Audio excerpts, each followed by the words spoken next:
안녕하십니까? 하나님의 귀한 자녀 여러분. 오늘 우리는 삶의 가장 어두운 순간, 바로 영혼의 한밤중에 찾아오시는 하나님의 놀라운 섭리에 대해 이야기 나누고자 합니다. 시계 위 바늘이 자정을 가리키는 시간만을 의미하는 것이 아닙니다. 우리의 삶 속에서 사방이 칠흑 같은 어둠에 휩싸여 아무런 도움도 희망도 보이지 않는 바로 그 순간을 말합니다. 마치 모든 것이 끝난 것처럼 느껴지는 절망의 시간에 사탄은 우리 귓가에 이렇게 속삭입니다. 너의 하나님은 지금 어디에 있느냐? 이 질문은 우리 민족이 겪었던 수많은 고난의 밤들을 떠올리게 합니다. 전쟁의 폐허 속에서, 혹독한 가난 속에서, 그리고 예상치 못한 위기 속에서 수많은 믿음의 선조들이 바로 이와 같은 영혼의 자정을 통과해야 했습니다. 하지만 오늘 밤 우리는 사탄을 향해 분명히 선포해야 할 소식이 있습니다. 하나님은 한밤중에도 졸지 아니하시며 주무시지도 않으신다는 사실입니다. 세상이 잠든 그 깊은 어둠 속에서 성경에 기록된 가장 위대한 기적들이 일어났습니다. 이 이야기가 여러분의 삶의 힘과 위로가 되기를 소망하며 잠시 시간을 내어 좋아요와 구독을 통해 이 은혜의 메시지를 더 많은 분들과 함께 나눠주시길 부탁드립니다. 여러분의 작은 실천이 지금 이 순간에도 영혼의 한밤중을 헤매는 누군가에게 하나님의 살아있는 말씀을 전하는 귀한 통로가 될 것입니다. 주님의 이름으로 여러분 모두를 축복합니다. 사도행전을 기억하십니까? 바울과 실라가 쇠사슬에 묶인 채 깊은 감옥에 갇혔습니다. 등은 채찍에 맞아 찢겨 피가 흘렀고 차가운 쇠창살과 쥐들만이 그들을 둘러싸고 있었습니다. 하지만 그들은 절망하거나 원망하지 않았습니다. 왜 우리에게 이런 일이 일어납니까? 라고 묻지도 않았습니다. 그들은 무엇을 했습니까? 바로 그 한밤중에 바울과 실라는 기도하며 하나님을 찬송했습니다. 그리고 다른 죄수들이 그 소리를 들었습니다. 성경은 기록합니다. 이에 갑자기 큰 지진이 나서 옥터가 움직이고 문이 곧다 열리며 왜 이런 일이 일어났을까요? 믿음이 목소리를 통해 선포될 때 하늘이 움직이기 때문입니다. 오늘 우리는 지어낸 이야기가 아닌 바로 당신과 같은 한 사람에게 일어났던 실화를 나누려 합니다. 인생의 벼랑 끝에 서서 하나님께서 여전히 내 기도를 듣고 계신지 확신할 수 없었던 한 사람의 이야기입니다. 사라라는 이름의 어머니가 있었습니다. 그녀에게는 엘리라는 아들이 있었는데 태어날 때부터 현대의학으로는 고칠 수 없는 병을 앓고 있었습니다. 사라와 가족들은 아들을 살리기 위해 안 해본 것이 없었습니다. 이 병원에서 저 병원으로, 이 목사님에게서 저 목사님에게로 수많은 금식 기도와 철야 기도를 드렸지만 아이의 상태는 나아지지 않고 점점 더 악화될 뿐이었습니다. 제대로 걷지도 못하고 몸을 떨지 않고는 앉아있기조차 힘들었습니다. 사라는 믿음이 강한 여인이었지만 어느 날 밤 그녀의 영혼에도 깊은 자정이 찾아왔습니다. 그녀는 아들의 방으로 들어가 떨리는 아이의 이마에 손을 얹고 간신히 이렇게 속삭였습니다. 주님, 제 기도를 듣고 계신다면 오늘 밤 제발 무언가 행하여 주옵소서. 여러분도 이런 기도를 드려본 적 있으신가요? 입술이 아닌 영혼 깊은 곳에서부터 터져나오는 절규, 유창한 기도가 아닌 고통스러운 신음 같은 기도 말입니다. 혹시 그런 기도를 드린 후에도 아무런 응답이 없다고 생각하며 낙심하셨습니까? 하지만 오늘 밤 하나님은 이미 응답하셨다는 사실을 보여드리고자 합니다. 사실 그 순간 엘리의 방 안에는 하나님의 보좌로부터 보냄받은 한 천사가 있었습니다. 그 아이를 위해 특별히 파송된 천사였습니다.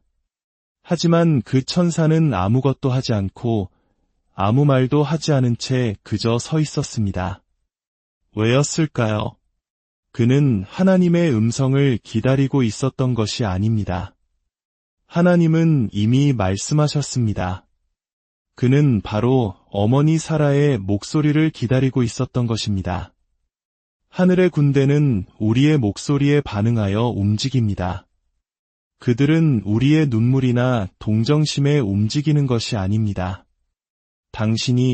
바로 당신이 하나님의 말씀을 그대로 선포할 때 움직입니다. 사라의 아들이 치유받은 것은 누군가의 안수기도 때문만은 아니었습니다.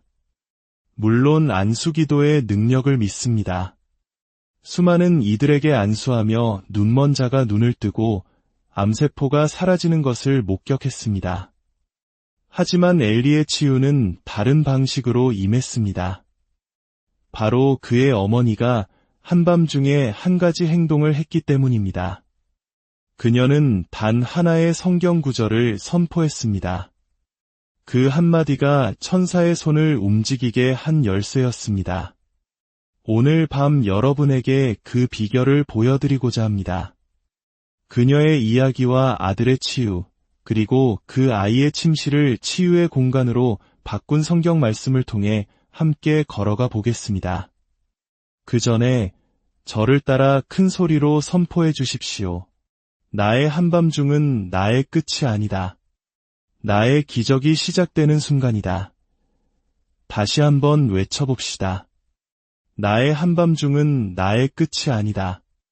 나의 기적이 시작되는 순간이다.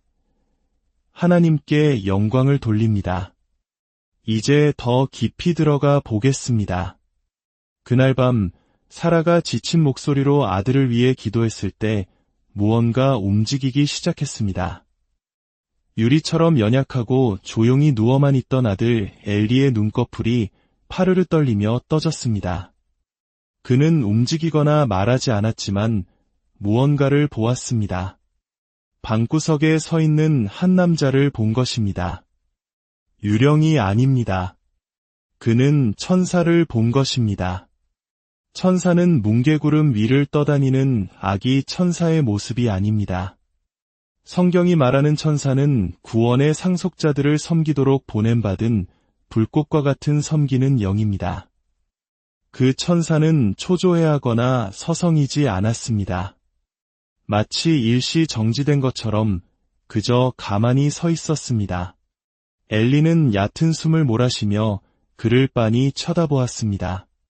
그때 속삭임처럼 조용한 목소리로 천사가 말했습니다. 나는 내 어머니가 처음 기도한 날 보냄을 받았다. 그러나 그녀가 말씀을 선포하기 전까지는 움직일 수 없다. 오늘 밤 이 음성을 반드시 들으셔야 합니다. 나는 보냄을 받았으나 그녀가 말씀을 선포하기까지는 움직일 수 없다. 그렇습니다. 여러분, 하나님께서 응답을 미루고 계신 것이 아닙니다. 하늘의 계획이 늦어지는 것도 아닙니다. 치유의 선물은 이미 하늘 창고에서 발송되었지만 그 배송을 완료하기 위해서는 당신의 목소리가 필요한 것입니다. 시편 103편 20절은 말합니다. 능력이 있어 여호와의 말씀을 행하며 그의 말씀의 소리를 듣는 여호와의 천사들이여 여호와를 송축하라. 주목하십시오. 그냥 말씀이 아니라 말씀의 소리라고 기록되어 있습니다. 누구의 소리일까요? 바로 당신과 저, 그리고 사라의 목소리입니다. 하나님은 이미 선포하셨지만 천사들은 당신이 그 말씀을 메아리처럼 다시 선포하기를 기다리고 있습니다. 그들은 신학 이론에 움직이지 않습니다. 믿음으로 가득 찬 당신의 말에 움직입니다. 어떤 분들은 하나님의 뜻이라면 그냥 이루어지겠지라고 생각합니다. 하지만 그것은 성경의 가르침이 아닌 인간의 전통이 가르치는 바입니다. 예수님께서는 누구든지 간절히 애원하는 자는 얻을 것이라고 말씀하지 않으셨습니다. 누구든지 이 산더러 들리어 바다에 던져지라 하며 라고, 즉 말하라고 하셨습니다. 천사는 엘리를 보며 말했습니다.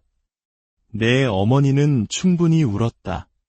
밤새도록 눈물 흘렸다. 하지만 하늘은 눈물의 양에 움직이는 것이 아니라 하나님의 말씀과 일치될 때 움직인다. 그녀는 하나님께서 이미 하신 말씀을 그대로 선포해야만 한다. 어린 소년이었던 엘리는 그 모든 의미를 다 이해할 수 없었습니다. 하지만 그의 마음속에 무언가 뜨거운 것이 차올랐습니다. 그는 속삭임보다 작은 목소리로 천사에게 물었습니다. 엄마가 뭐라고 말해야 하나요? 천사가 대답했습니다. 하나님께서 이미 하신 말씀 그대로다. 그 이상도 그 이하도 아니다. 오늘 밤 제가 누구에게 이 말씀을 전하고 있는지 모르겠습니다. 하지만 여러분 중 누군가는 너무 많은 말을 해왔습니다. 의사가 한 말, 두려움이 속삭이는 말, 뉴스가 전하는 말을 반복해왔지만 정작 하나님께서 하신 말씀은 선포하지 않았습니다. 그것이 바로 천사가 아직 움직이지 않는 이유입니다. 하지만 오늘 밤 당신의 목소리를 하나님의 말씀과 일치시킨다면 하늘은 엘리를 위해 움직였던 것처럼 당신을 위해서도 움직일 것입니다. 어떤 분들은 천사가 이미 보냄을 받았다면 그냥 아이를 고쳐주지 않았나요? 라고 생각할 수 있습니다. 천사들은 동정심으로 행동하지 않기 때문입니다. 그들은 오직 말씀이라는 지시에 따라 행동합니다. 잠언 4장 20절을 함께 보겠습니다. 내 아들아 내 말에 주의하며 내가 말하는 것에 내 귀를 기울이라. 그것을 내 눈에서 떠나게 하지 말며 내 마음속에 지키라 대저. 그것은 얻는 자에게 생명이 되며 그의 온 육체의 건강이 됨이니라. 여기서 건강이라는 히브리어 단어는 약을 의미하기도 합니다. 그렇습니다. 하나님의 말씀은 우리의 생명이자 온 육체를 위한 약입니다. 약을 한번 먹고 영원히 건강해지기를 기대하는 사람은 없습니다. 꾸준히, 규칙적으로 복용해야 합니다. 하나님의 말씀도 마찬가지입니다. 한번 읽고 다 안다고 말하는 것이 아닙니다. 귀를 기울이고 눈으로 보고 마음속에 지켜야 합니다. 왜냐하면 말씀의 능력은 단지 읽는 것에만 있는 것이 아니라 듣고 말하는 것에 있기 때문입니다. 로마서 10장 17절은 말합니다. 그러므로 믿음은 들음에서 나며 들음은 그리스도의 말씀으로 말미암았느니라. 한번 들었던 것으로는 부족합니다. 현재 진행형으로 매일, 매 순간 당신의 생각을 지배할 때까지 계속해서 들어야 합니다. 그래서 사라의 눈물 섞인 기도만으로는 충분하지 않았던 것입니다. 물론 기도는 선하고 부르짖음은 정직합니다. 하지만 하늘은 감정에 반응하는 것이 아니라 행동하는 믿음에 반응합니다. 믿음은 말하고 행동하며 주위의 모든 상황이 반대로 말할 때조차 하나님의 말씀에 동의하는 것입니다. 오늘날 많은 신자들이 우는 법, 찬양하는 법, 교회에 출석하는 법은 알지만 정작 말하는 법을 배우지 못했습니다. 물론 그들도 말을 합니다. 하지만 두려움을 말하고 질병을 말하고 증상을 말합니다. 그러나 믿음은 문제를 말하지 않습니다. 믿음은 해답을 말합니다. 당신의 증상에 대해 이야기해서는 결코 치유받을 수 없습니다. 의사의 진단서를 되풀이해서는 결코 자유로워질 수 없습니다. 당신은 하나님께서 하신 말씀을 선포해야 합니다. 입을 열어 그분의 말씀에 생명을 불어넣어야 합니다. 그날 밤 사라는 부엌 식탁에 홀로 앉아 있었습니다.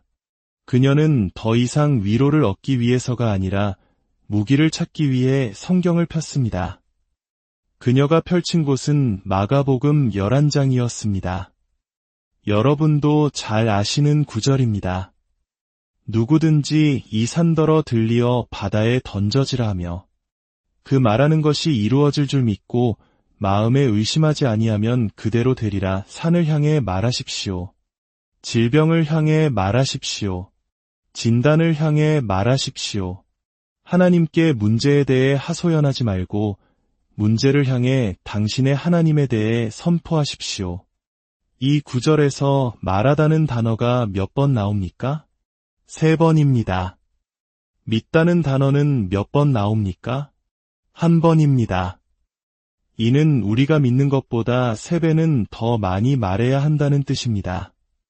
마음으로 믿는 것, 물론 중요합니다. 하지만 입으로 선포하지 않으면 아무것도 움직이지 않습니다. 사라는 그 구절을 읽고 또 읽었습니다. 그리고 마침내 속삭임보다 조금 큰 목소리로, 그러나 믿음으로 가득 찬 목소리로 선포했습니다. 예수 그리스도의 이름으로 명하노니 엘리의 몸은 온전하게 될지어다. 그 순간 비록 그녀는 볼 수 없었지만 아들의 방에 있던 천사가 한 걸음 앞으로 나아갔습니다. 수천 번의 기도가 아니라, 또 다른 병원 방문이 아니라, 잠 못 이루는 또 다른 밤이 아니라 오직 하나님의 말씀과 일치된 한 사람의 목소리, 그것으로 충분했습니다. 다시 엘리의 방으로 돌아가 봅시다. 어머니가 믿음으로 말씀을 선포한 바로 그 순간 영적인 영역에서 변화가 일어났습니다. 방이 흔들리거나 불빛이 번쩍인 것은 아니었지만 말씀이 선포되었기에 영계가 움직였습니다. 말씀은 사랑하는 여러분, 언제나 역사합니다. 엘리는 어머니를 보지 못했지만 천사가 움직이는 것을 보았습니다. 미동도 없이 서 있던 천사가 앞으로 나아오자 엘리는 간신히 속삭였습니다. 당신, 움직였어요. 천사가 대답했습니다. 그렇다. 내 어머니의 말이 하늘의 뜻과 일치했다. 엘리가 물었습니다. 하나님께서 이 모든 시간 동안 엄마를 기다리셨나요? 천사가 대답했습니다. 하나님은 치유를 주시기를 기다리신 것이 아니다. 치유는 이미 주셨다. 그분은 내 어머니가 그것을 믿음으로 받기를 기다리셨다. 사탄은 하나님께서 치유를 아끼고 계시다고 우리가 더 오래, 더 크게, 더 간절히 구해야만 아주 조금 내려주실 것이라고 우리를 속이려 합니다. 그러나 베드로전서 2장 24절은 분명히 말합니다. 그가 채찍에 맞음으로 너희는 나음을 얻었나니 이것은 과거형입니다.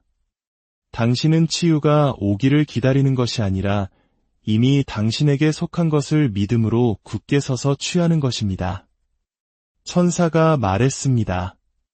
치유는 이미 배달되었다. 그러나 말씀이 선포되기 전까지는 포장이 뜯기지 않은 채로 남아있었다. 생각해 보십시오. 당신의 기적이 이미 문 앞에 도착해 있는데 당신이 입으로 서명하지 않아서 아직도 봉인된 채로 있다면 어떻겠습니까? 당신은 입술의 고백으로 문을 열고 말씀에 대한 동의로 천사를 움직이게 합니다. 그때서야 비로소 하늘은 예수님께서 이미 값을 치르고 사신 것을 이 땅에서 시행할 수 있게 됩니다. 천사는 엘리를 보며 말했습니다. 오늘 밤 너의 치유가 시작된다. 내 어머니가 약속의 목소리를 부여했기 때문이다. 엘리는 몸을 일으키려 애썼습니다. 여전히 떨리고 연약했지만 그의 몸 안에서 무언가 이미 반응하고 있었습니다. 치유는 한순간에 일어나지 않을 수도 있습니다. 어떤 이들은 한 번 말했는데 아무 일도 없었어 라고 말하며 포기합니다. 하지만 약 한 알 먹고 약병을 버리지는 않지 않습니까? 당신의 몸이 당신의 영이 이미 알고 있는 진리에 순복할 때까지 계속해서 말씀을 선포하고 그 말씀을 먹어야 합니다. 엘리가 팔꿈치로 몸을 밀어 올리자 어머니 사라가 놀라 방으로 달려왔습니다.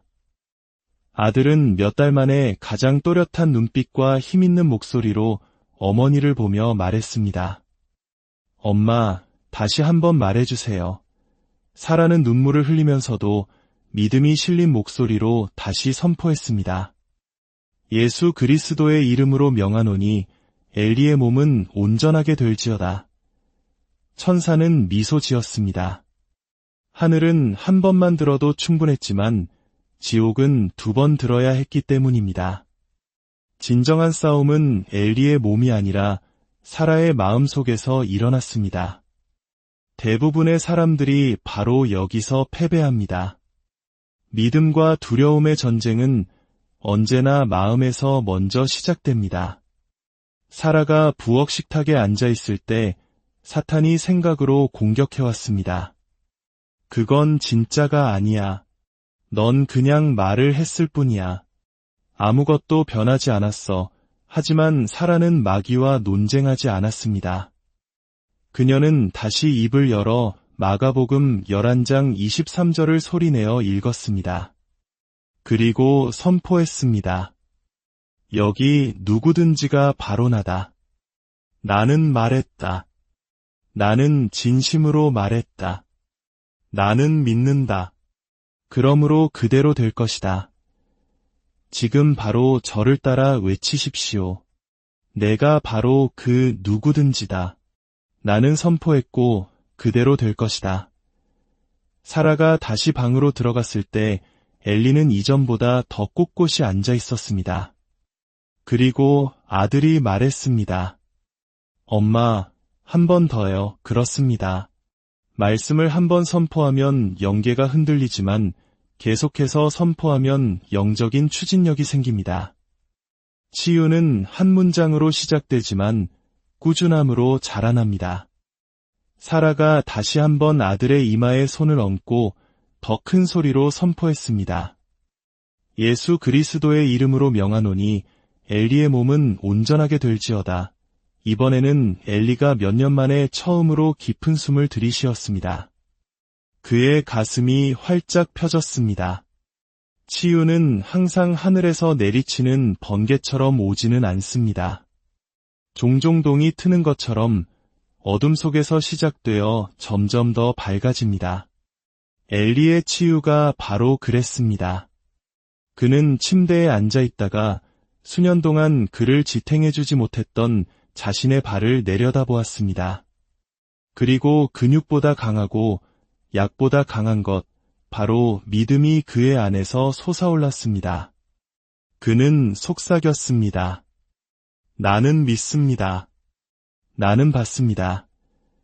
그것이 바로 하늘이 필요로 하는 모든 것입니다. 마가복음 11장 24절은 말합니다. 무엇이든지 기도하고 구하는 것은 받은 줄로 믿으라 그리하면 너희에게 그대로 되리라. 증상이 사라졌을 때가 아니라 기도할 때 믿으라는 것입니다. 엘리는 침대 가장자리로 발을 옮겼습니다. 그의 발이 마룻바닥에 닿았습니다. 그는 힘으로 선 것이 아니었습니다. 그는 성경 말씀 위에 선 것입니다. 그는 한 걸음, 그리고 또 한 걸음을 내디뎠습니다. 약간 비틀거렸지만 믿음은 완벽함을 기다리지 않습니다. 믿음은 말씀이 선포되었을 때 움직입니다. 사라는 무릎을 꿇고 눈물을 흘렸습니다. 하지만 이번에는 절망의 눈물이 아니라 기적이 나타나는 것을 보는 감격의 눈물이었습니다. 엘리는 어머니를 보며 말했습니다. 엄마, 제가 걷는 건 엄마가 우셨기 때문이 아니에요. 엄마가 선포할 만큼 믿으셨기 때문이에요.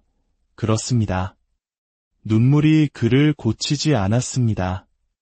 의사도, 천사도 그를 고치지 않았습니다. 믿음으로 선포된 말씀이 능력을 활성화시켰습니다. 이것은 단지 엘리의 이야기가 아닙니다. 바로 당신의 이야기입니다. 당신은 어떤 진단, 어떤 우울감, 어떤 한계 속에 누워 있습니까? 하나님의 말씀은 당신이 치유받았다고, 자유케 되었다고, 온전하다고 말합니다. 문제는 당신이 그것을 입으로 선포했느냐는 것입니다. 당신의 집과 자녀와 몸과 미래를 향해 말씀을 풀어놓았습니까? 치유는 이미 그곳에 있습니다. 천사는 이미 기다리고 있습니다. 남은 것은 오직 당신의 목소리뿐입니다. 고린도후서 4장 13절은 말합니다. 기록된 바 내가 믿었으므로 말하였다 한 것 같이 우리가 같은 믿음의 마음을 가졌으니 우리도 믿었으므로 또한 말하노라. 믿기만 하는 것으로는 충분하지 않습니다. 믿음은 침묵하지 않습니다. 믿음은 말합니다. 예수님은 산을 향해 생각하거나 기도하라고 하지 않으시고 말하라고 하셨습니다.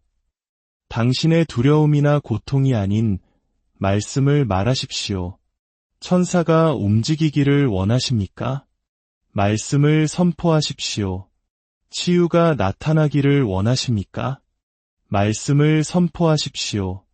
마귀가 도망가기를 원하십니까? 말씀을 선포하십시오. 예수님께서 광야에서 하셨던 것처럼 말입니다. 선포된 말씀은 하늘의 법적인 언어입니다.